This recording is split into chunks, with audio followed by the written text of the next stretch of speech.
ang matamis na pag-ibig, no? Ibig sabihin yung pinakamatamis na pag-ibig ng kanyang misis o kaya ng mister, no? So yan. So ngayon, yung pagdisiplinahin natin o pahirapan yung ating sarili, unang-una sa pagkain. So, ano ba sabihin ng doktor? Less salty foods, less fatty foods. Tapos ano ba? Sweets, no? So, ano ba? Mayroon ngayon na may birthday na imbitahan ka ngayon, no? Tapos ano ba? May diabetes ka na. Tapos mayroong ice cream. Oh, wow, ang takam-takam pag may ice cream, di ba? No? Halimbawa na yung ice cream na binuksan ay ano siya? Paborito mo yung flavor, no? Wow, takam-takam yung ice cream na to, no? So yan. Pag sinabi doon na pinapahirapan mo o kaya didisiplina natin ang ating sarili, yung ating katawan, ibig sabihin, kakain ka. Pwede kang kumain, subalit kunti lang. No? So, ibig sabihin yung parang minimal lang siya. No? Huwag yung marami. Kasi pag halimbawa, marami tayong kakainin na ice cream. Siyempre, maraming takmis na papasok sa ating katawan. At pag may diabetes, ay bawal na bawal yun. Maliban na lang, no? Maliban na lang po kasi pag halimbawa, pag may diabetes kasi, mayroong isang tao, no? Mayroong official siya. Mataas ang katungkulan niya. So pag halimbawa, maano na siya, halimbawa, mawalan siya ng malay dahil sa kanyang diabetes, ibig sabihin na ano siya, kulang naman siya sa sugar. So may baon siya ngayon na soft drink at saka iniinom niya tapos maging malakas na naman siya. So yan.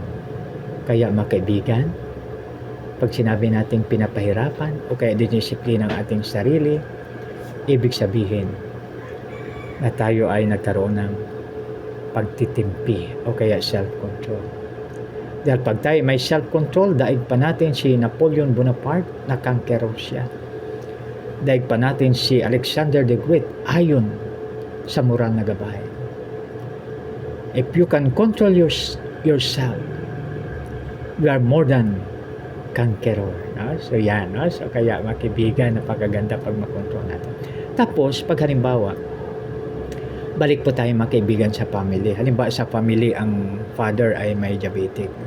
So ngayon sa family, hindi na sila ngayon magluto ng pinaka-the best, pinakamasarap na bawal doon sa kanilang padre di pamilya.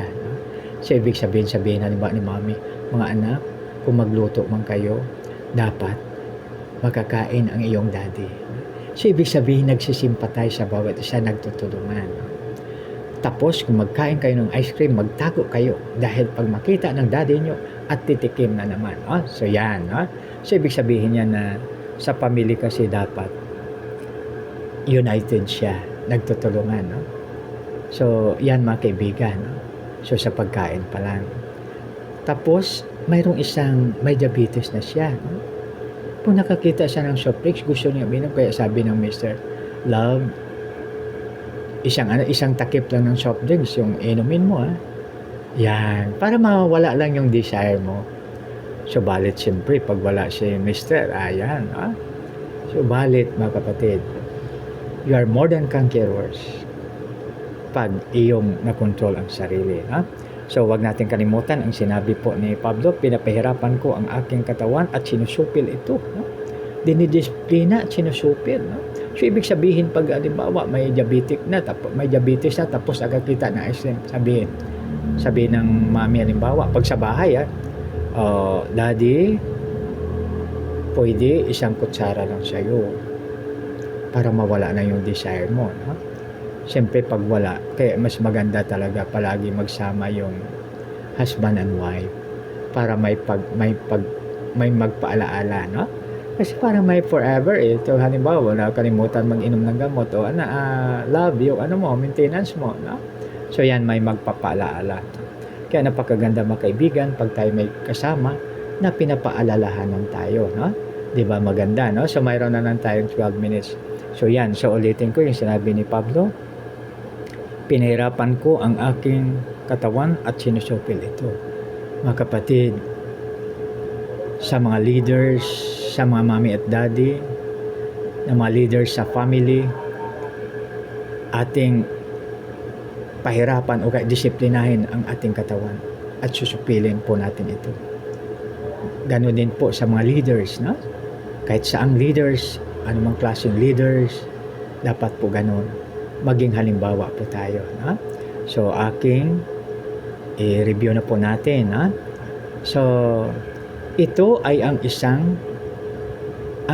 gigamit ni Apostol Pablo na halimbawa dito ang isang atleta, no? Ang isang atleta, pag ito ay disiplinado, palagi po siyang maging matagumpay, no? Nalaala natin pag napanood natin yung movie ni Lydia De Viga, no? Minsan umiiyak siya, no? Dahil sa tindi ng training ng kanyang trainer, no? So kaya gano'n din po tayo mga kaibigan, no? So sabi pa ng isang opisyal, no?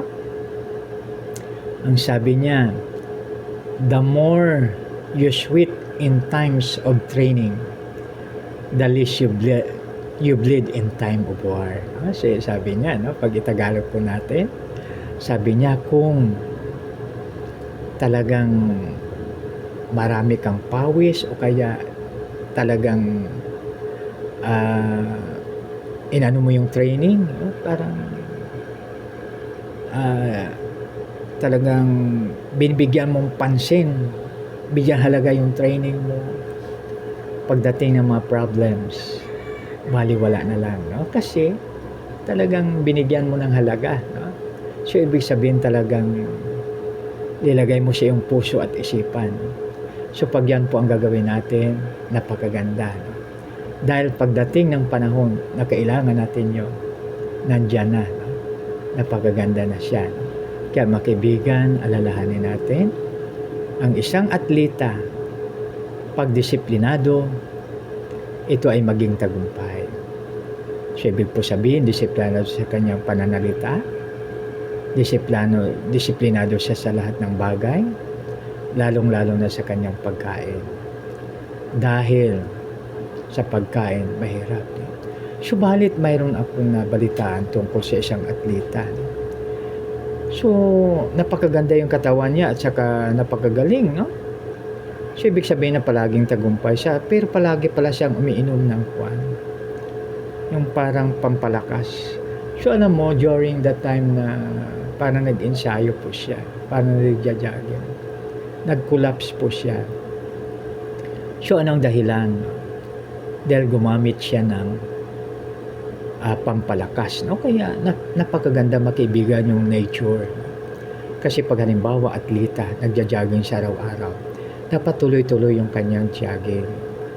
So wag niyang haluan kung ano pa man dahil napakahirap, no? Napakahirap po pag haluan niya ng kung ano man. So yung disiplinadong atleta, ibig sabihin ay sinusupil niya, pinapahirapan yung katawan, ibig sabihin dinidisiplina yung katawan, at sinusupil ito upang maging magaling, maging matagumpay siyang atleta. Ganon din po sa mga leaders, no? Kasi itong tinutukoy po ni Apostol Pablo ay sa leadership, no? Kaya creating the rhythm, positive rhythm. So yan, no? Kaya sa lahat ng mga leaders, napakaganda, no? Siyempre, ang sabi ng ating apostol ay pinapahirapan yung katawan. O kaya dinidisiplina yung katawan at sinusupil ito. So yung katawan dito ay siyempre hindi lang sa katawan mismo kundi pati yung pananalita, pananaw at saka yung actions. Kailangan po natin sa mga leaders ito, no? So upang maging maayos po ang ating sinasakupan. So pag ibalik po natin sa mami at daddy o sa daddy and mommy, of course, maging masaya ang pamilya, maging maayos ang pamilya, at paglabas sa community, naging maayos ang community. So yan, ha? So wag natin kalimutan sa umaga pong ito, no? Na pahirapan o disiplinahin ang katawan at susupuilin ito upang maging maayos. So yan, no? Remember always, ang palaging nagtatagumpay na atleta ay ang disiplinado na athletes, no? Kaya wag natin kalimutan, mga kaibigan. So mayroon na po tayong